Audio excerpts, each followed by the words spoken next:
Hello dear students, welcome to our YouTube channel Khilla classes. प्यारे छात्र, आप सबको अपने यूट्यूब चैनल खिल्ला क्लासेस में स्वागत है। प्यारे छात्र, आज हम लोग बहुत ही इंपॉर्टेंट टॉपिक से डिस्कस करने वाले हैं, यूनिफिकेशन ऑफ जर्मनी। ओके, क्योंकि ये पॉइंट आप एग्जाम के पॉइंट ऑफ व्यू से बहुत ही इंपॉर्टेंट है, क्योंकि ये अक्सर पूछ लेता है 5 नंबर में। ठीक है, तो इसको आप देख लीजिएगा, 8 पॉइंट है और इतना आप लोग एग्जाम में लिख देते हैं तो 100% आपको 5 में 5 नंबर मिल जाएगा। ठीक है, तो चलिएगा स्टार्ट करते हैं, एक्सप्लेनेशन देखते हैं इसको क्या है। ठीक, देखिएगा, पहले जो है आपका कांग्रेस ऑफ वियना जो हुआ था 1815 में। सिंपली सी बात यह है कि अगर पूछेगा एमसीक्यू क्वेश्चंस में कि कांग्रेस ऑफ वियना कब हुआ था, तो आप आंसर दीजिएगा 1815 में। ओके, कोई दिक्कत? चलिए, तो अगर एमसीक्यू की बात करते हैं तो एमसीक्यू क्वेश्चंस में पूछ सकता है आपसे कि कांग्रेस ऑफ वियना कब हुआ था, तो आप आंसर करेंगे 1815 में। ओके, फिर देखिएगा after 1815 Germany was divided into 39 state. कितने स्टेट में? 39 स्टेट में जर्मनी क्या हो गया था? डिवाइडेड हो गया था। और उस स्टेट को किस नाम से जानते हैं? तो जर्मन कन्फेडरेशन के नाम से क्या करते हैं, हम उसको जानते हैं। क्लियर हो गया? एक पॉइंट क्लियर हो गया। दूसरा देखिएगा, दूसरा है आपका ग्रोथ ऑफ नेशनलिज्म। अब नेशनलिज्म का ग्रोथ कैसे हुआ इसके बारे में देखिएगा। तो क्या कह रहा है कि the idea of French revolution, ठीक है, जो फ्रेंच रेवोल्यूशन हुआ था उसका आइडिया कैसे आया था? तो inspired a strong sense of nationalism among the German people. तो जर्मन पीपल्स के लोगों के बीच में, दिलों में क्या किया गया था? नेशनलिज्म की भावना को लाया गया था।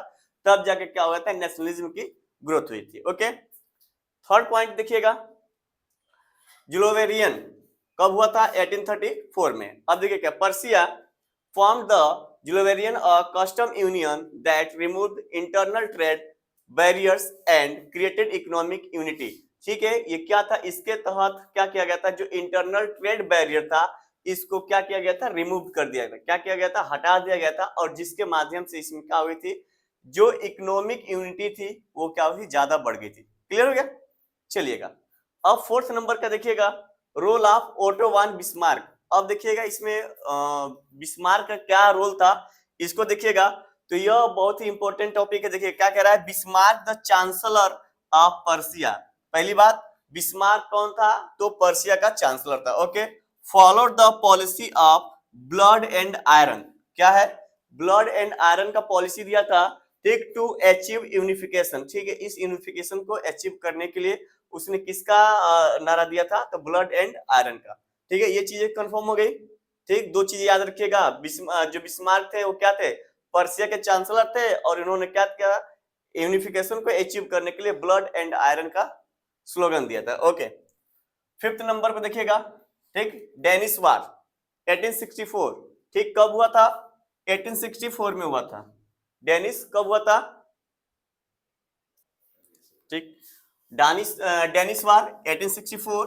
ठीक, Persia and Austria defeated Denmark. किसको? पर्सिया और ऑस्ट्रिया मिल करके किसको हराया था? डेनमार्क को हराया था। उसी को हम क्या बोलते हैं? आपका डेनिस वार के नाम से जानते हैं। And gain control of slewing and hoisting. ठीक है, इसे क्या कहता? कंट्रोल में ले लिया था। तो ये था आपका पर्सिया और ऑस्ट्रिया का जो आपका डेनमार्क के साथ युद्ध हुआ था, उसी को किस नाम जानते हैं? डेनिस वार के नाम से जानते हैं, जो 1864 में हुआ था। क्लियर? नेक्स्ट, एस्ट्रो पर्सियन वार। एस्ट्रो पर्सियन वार 1866 में हुआ था। ठीक, किसके बीच में? तो कह रहे पर्सिया डिफीटेड ऑस्ट्रिया। इसमें क्या किया था? पर्सिया किसको हरा दिया था? ऑस्ट्रिया को हरा दिया था। And established it's dominance over the German state. और ऑस्ट्रिया को हरा करके जर्मन के ऊपर, अपने पूरे जर्मन की जो स्टेट थे उसके ऊपर अपना पूरा, ठीक, अधिकार लगा लिया था। ये था आपका क्या? ऑस्ट्रिया पर्सियन वार। ठीक, अब देखिएगा फ्रैंको पर्सियन वार, जो कब तक चला था? 1870 से लेकर के 1871 तक चला था। क्लियर हो गया? अब देखिएगा, कह रहा है कि victory over France led the southern German state to join Persian. Persia क्या किया था इसको? यह जो आपका था, जो ये फ्रांस को विक्टर करने के बाद इसने क्या किया था? पर्सिया को ज्वाइन कर लिया था। तो ये था आपका जर्मनी यूनिफिकेशन, जो आपके पॉइंट ऑफ व्यू से बहुत ही इंपॉर्टेंट था। ठीक, इसमें एमसीक्यू क्वेश्चंस भी इंक्लूड है। ठीक, और आपका ये 5 नंबर का क्वेश्चन भी इंक्लूड है। आप लोग इसका स्क्रीनशॉट ले लीजिएगा।